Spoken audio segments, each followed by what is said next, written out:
It all started when I was 18, making my first solo road trip, a 600-mile journey from my hometown to the college that would be my new home. The back seat and trunk of my cheap SUV were crammed with everything I owned. This wasn't just my first long drive alone, it was the first time I'd be away from my family for more than a few days, so I was understandably on edge. The GPS had my route mapped out and estimated I'd reach the halfway point, where I'd booked a cheap motel, around 11 p.m. Realistically, I expected delays, traffic, food breaks, refueling. Night had fully fallen by 7, and by then, the road had mostly emptied out. Occasionally, a pair of headlights would glide past me, then disappear into the dark. For the most part, it was just me and the road. That kind of isolation can be oddly draining. Around 10 p.m., I decided to stop for gas one final time before the last stretch. 10 minutes later, I spotted an exit with a small station, no town, no other signs of life. Just a few flickering pumps and a tiny convenience store standing alone in the dark. There weren't any other cars in the lot or on the road, and not a single house light in sight. I pulled up beside a pump and stepped out to top off the tank. That's when I nearly jumped. A man was suddenly approaching from the shadows. He looked older, maybe mid-50s, and rough, unshaven, layered in worn clothes. Honestly, he gave off a bit of a drifter vibe.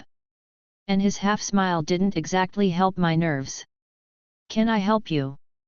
I asked, keeping one hand on the car door, ready to bolt if needed. He stopped a few feet from the car, glanced around like he was making sure no one was watching, and then quietly said, "Take the ramp back onto the highway." I blinked, not sure I'd heard him right.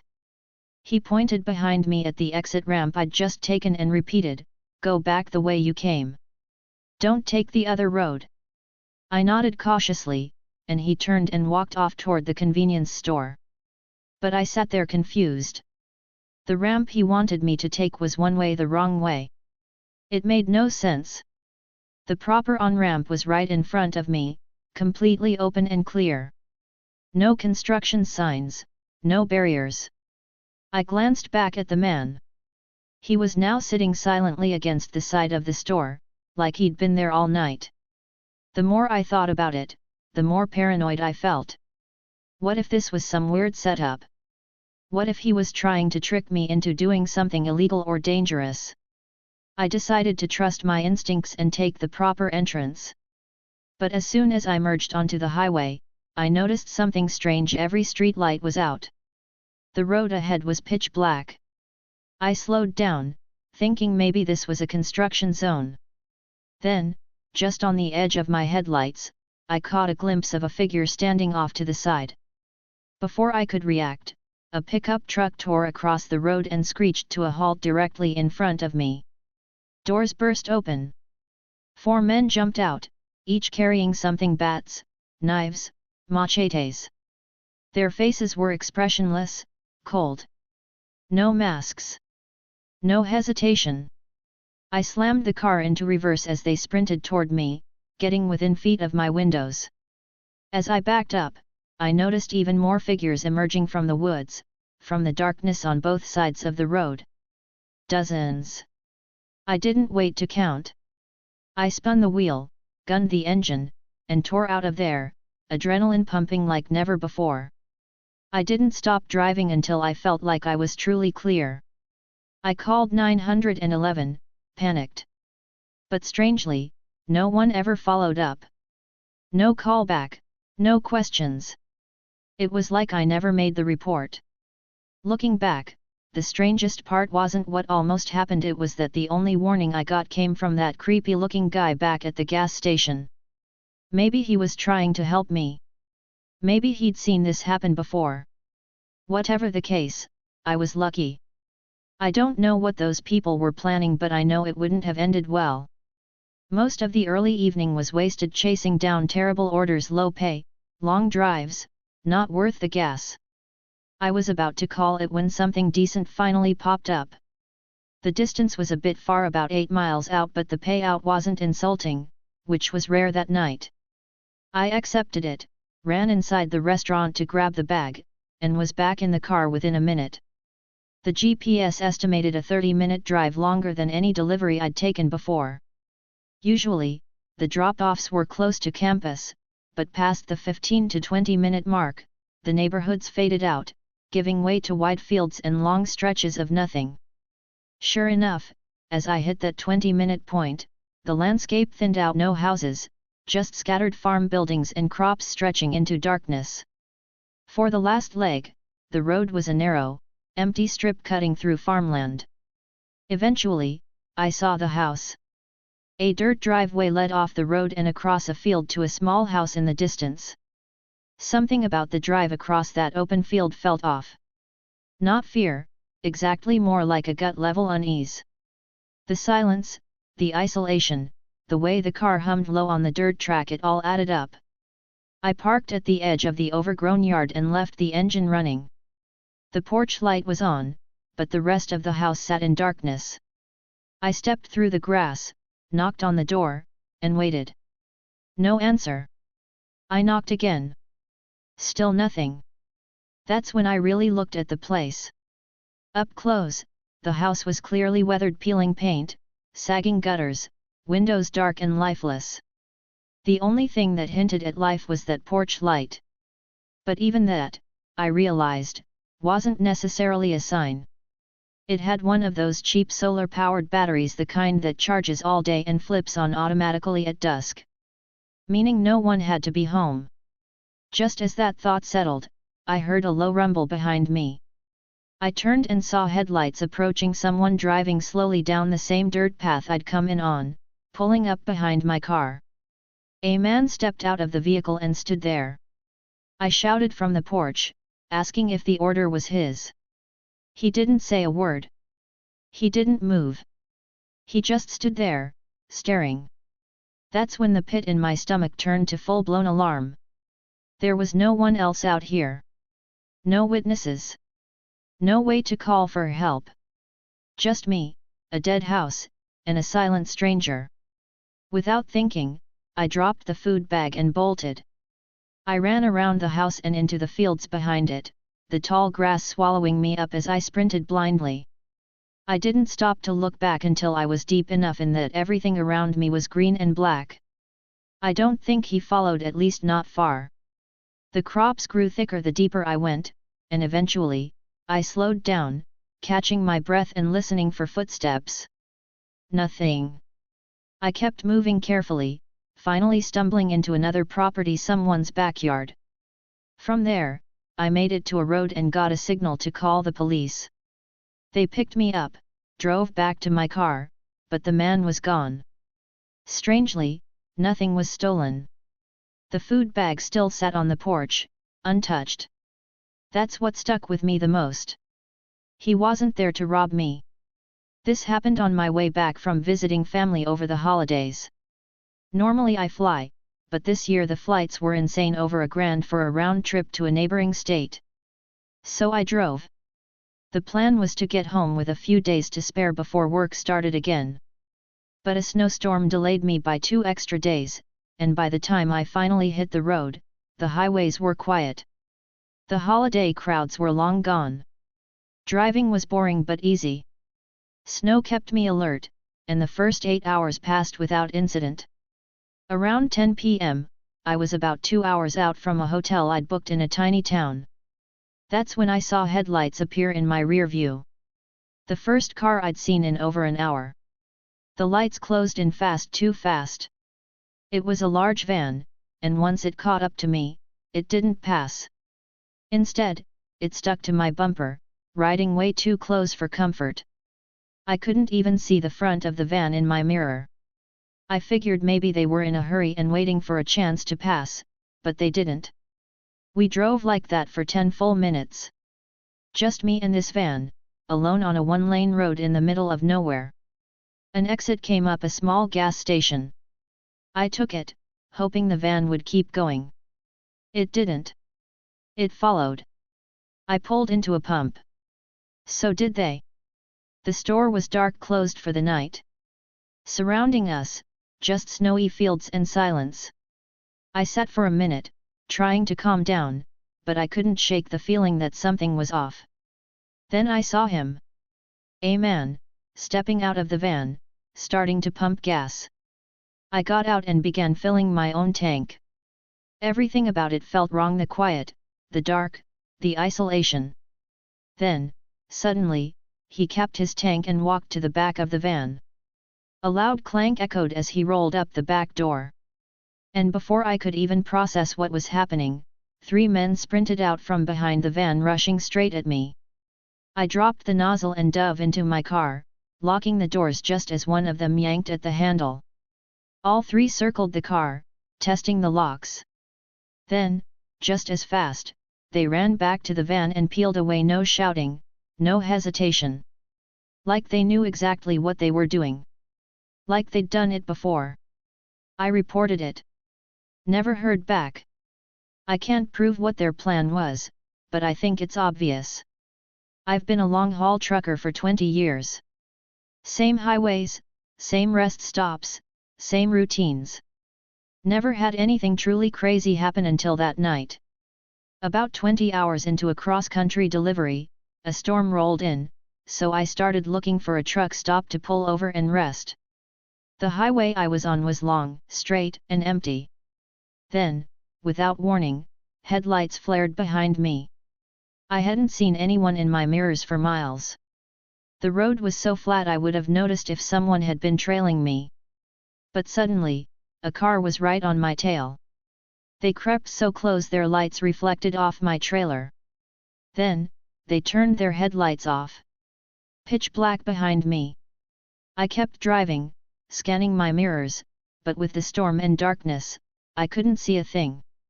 Thankfully, a sign showed a rest stop 5 miles ahead. Those 5 miles felt like forever. No sign of the car. But I couldn't shake the tension. I pulled into the lot, which was mostly empty, and parked off to the side. After a minute, I cracked my door and looked out, rain soaking me instantly, but the trailer was clear. No car. No one around. I locked up, shut down the truck, and finally let my guard down. The rain drummed on the roof, helping me drift off. And for a few hours, I slept. Down and knocked on the door. No one answered at first, but I could hear movement from inside. It sounded like footsteps shuffling across the floor. I knocked again, this time harder, but the door creaked open by itself as if it was on a hinge ready to break off. I froze for a moment, unsure of what to do. The house was eerily silent, and the faint smell of something sour drifted out. It wasn't a typical smell of an empty house, more like decay. I looked around one more time, and the streetlights barely lit the path I had walked. The bushes around the house seemed to close in, and the darkness behind me felt even more oppressive. I stepped forward cautiously, trying to stay calm, and called out, "Hello? I have your order." The only response was the same shuffle, but this time it seemed like it was getting closer. I tried to shake off the feeling of dread that was creeping up my spine. Maybe it was just an old house with some strange noises, I thought. But just as I was about to set the food down and leave, a low voice came from inside, a raspy whisper, "Come inside. You can leave the food." At that moment, something inside me snapped. My instincts screamed that this was wrong, that I shouldn't go in. My heart was pounding in my chest, and I felt a cold sweat break out on the back of my neck. Without thinking, I turned and ran back to my car as quickly as I could. My hands were shaking as I gripped the steering wheel. I looked back through my rearview mirror, half expecting to see someone or something watching me from the door. I sped away, not caring about the speed limit or anything else. Once I was far enough away, I pulled over and called the restaurant, telling them what had happened. They seemed uninterested at first, brushing it off as a strange customer, but I was glad I had gotten out of there. Later, I found out that the house had been abandoned for years, and no one had lived there for a long time. It still sends a chill down my spine to think about how close I came to whatever was waiting for me in that house. It was a reminder that not every job is as simple as delivering food, and sometimes, your gut knows more than you do. I hesitated, the unease creeping up on me. Something felt very wrong about the whole situation, but I couldn't quite put my finger on it. It was like my instincts were screaming at me, telling me to leave, but the tension in the air made me feel like I was frozen in place. I had heard the thumps, and now the man was asking me to come inside, a request that didn't sit well with me. "No, that's okay," I said, trying to keep my voice steady, but I could hear the uncertainty in it. "I'll just leave it here for you." I stepped back slightly, holding the bag a little tighter as I prepared to make a quick exit. But before I could retreat, the man's eyes darted toward the hallway again, his expression shifting from tense to something more desperate. He didn't seem to know what to do next, and that only made me more uncomfortable. "I really need you to come in," he repeated, his tone now a bit more forceful, but still with an edge of fear. It didn't make sense.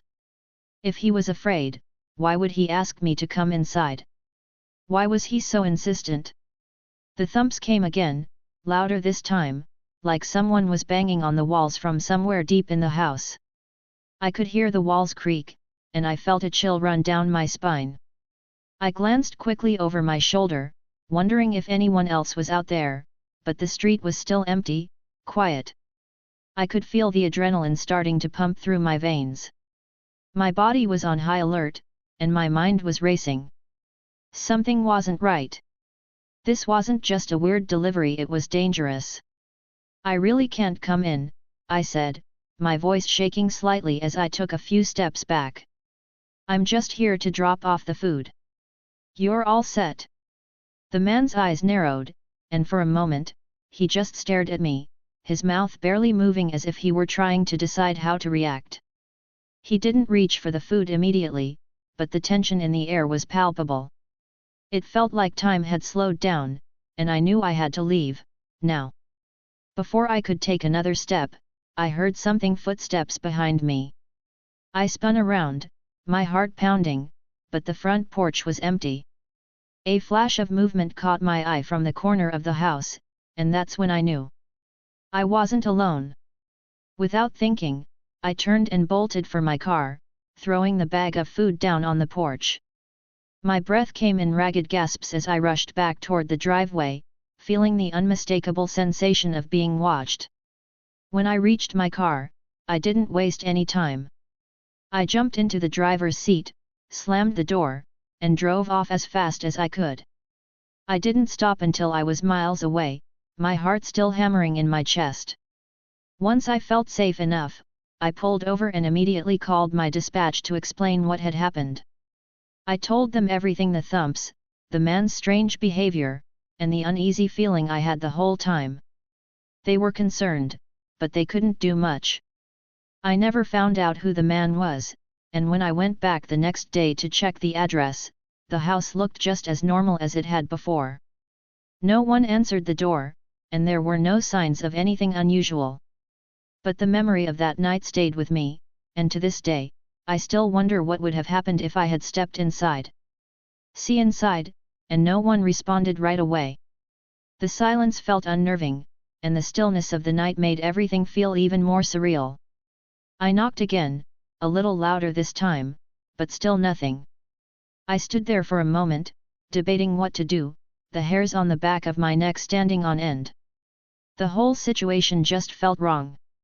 Then, just as I was about to walk away, the door of the truck opened.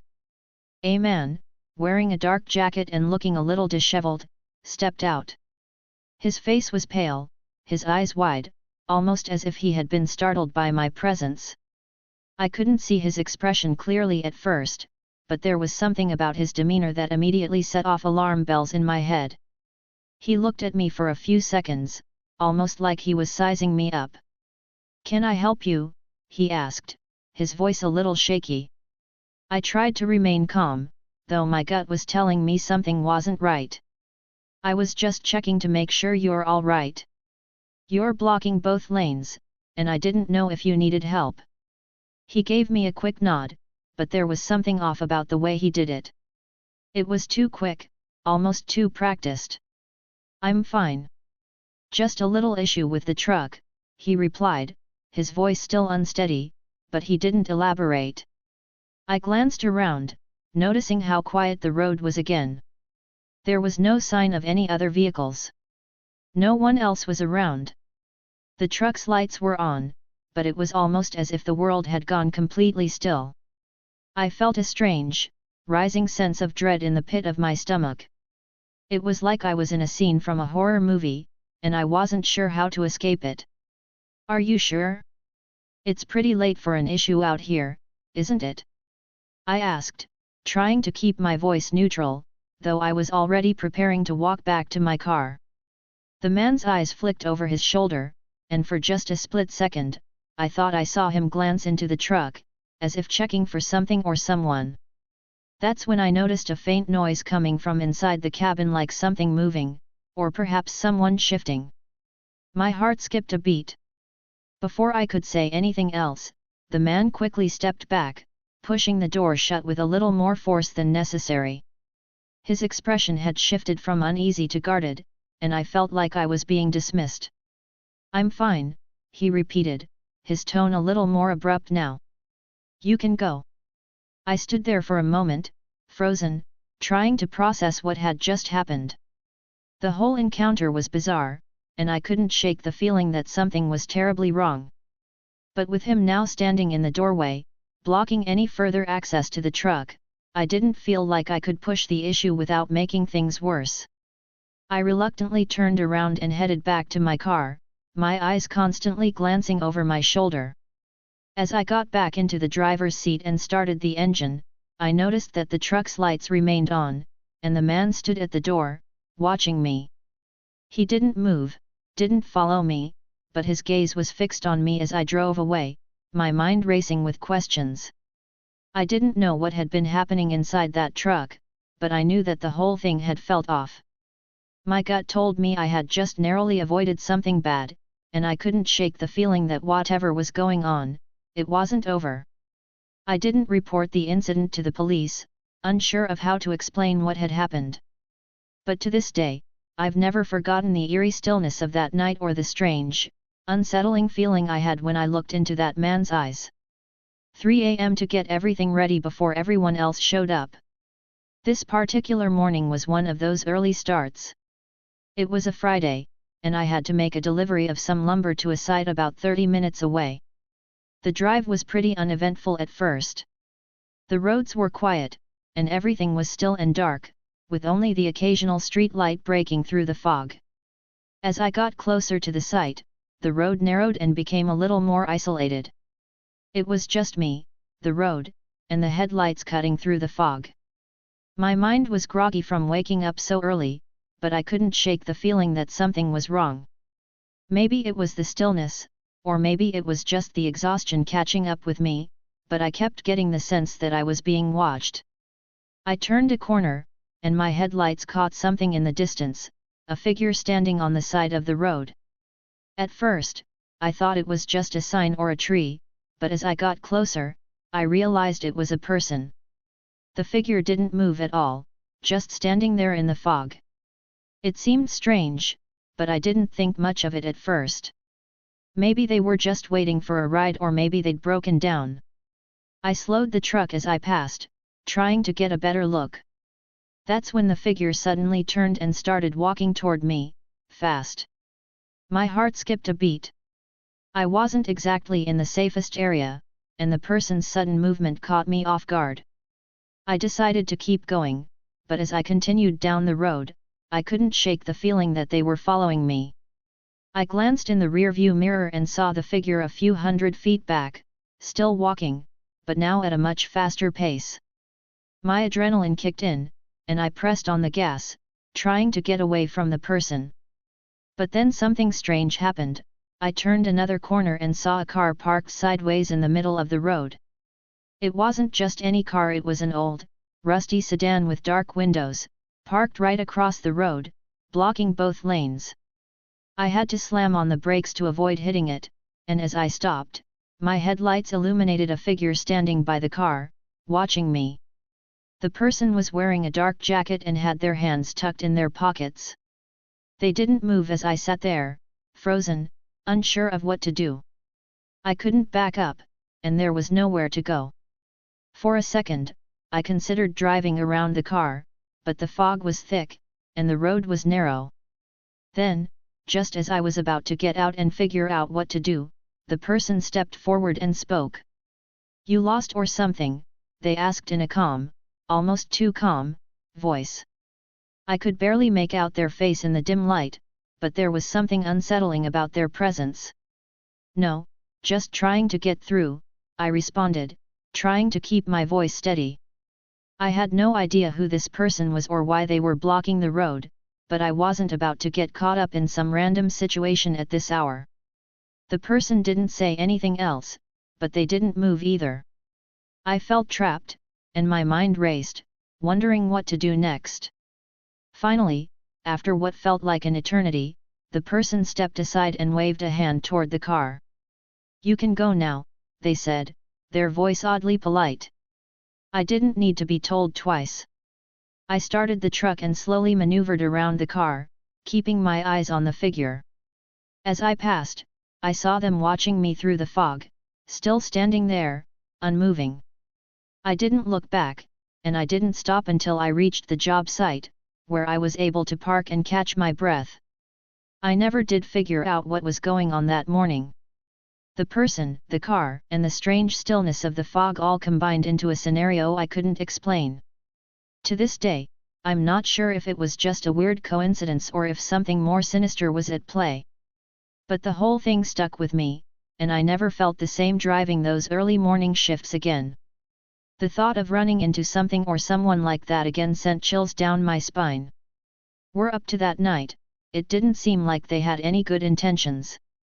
The officers arrested them on the spot, but the whole thing left me shaken. I kept thinking about how different the situation could have turned out if I hadn't reacted quickly enough. It's one thing to deal with reckless drivers, but when they're actively trying to get you out of your vehicle, that's a whole other level. After that night, I made sure to take more precautions.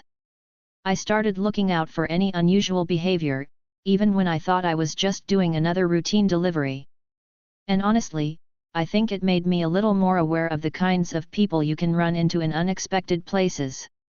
That incident still haunts me, not just because of the potential danger I was in but also because of how easily something like that can escalate. What would have happened if I had been in a smaller car, or if they had managed to get into my truck? It makes you wonder how many situations like that go unreported. At least the police managed to sort it out in the end, and the guys probably won't be able to cause any more trouble. But, as I said, I'll never look at a gas station or a quiet drive home the same way again. Every now and then, I still get that eerie feeling that I'm being watched, especially when I see groups hanging around the edges of parking lots or when people start acting too oddly on the road. Luckily, I haven't had anything that intense happen again, but I always stay alert now, and I'm way more cautious when I'm on the road, especially after dark. You never know what could be waiting around the corner. That's a seriously unsettling experience. It's one of those situations where, looking back, you know something wasn't quite right, but you can't exactly pinpoint the exact danger. The whole setting sounds off, the remote location, the weird behavior of the old man, and that strange noise behind you in the woods. It's easy to see how it could have turned into something much worse if you hadn't stayed alert and acted as quickly as you did. The scratches on your car are especially eerie. It feels like it could have been a sign that someone was indeed lurking around, maybe even planning to slip inside your car. If they were trying to hide out there, it could have turned into a terrifying situation on your drive back. It's good that you had the presence of mind to check your surroundings and keep your guard up. What's even scarier is how situations like this can slip through the cracks. There's no hard evidence to suggest anything happened, and you might never know what the person in the woods was up to.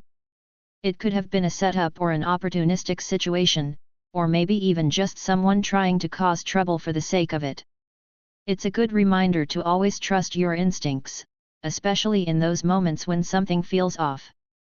Situations like these make you realize how important it is to stay aware of your surroundings and avoid putting yourself in risky situations, even when it's just another delivery or task you've done 100 times before. As the wind whispers through the trees, and the last echoes of this eerie tale fade into the night, we come to the end of another unsettling journey together. Goodbye, dear listener. I hope this story gave you chills and left you questioning the world around you just a little more. If you enjoyed this tale and want to hear more like it, or even better, make sure to subscribe, like, and share this video with others who dare to listen. The darkness holds many secrets, and there's always more to uncover. Until next time, stay safe, stay alert, and remember, you're never truly alone in the shadows. Good night.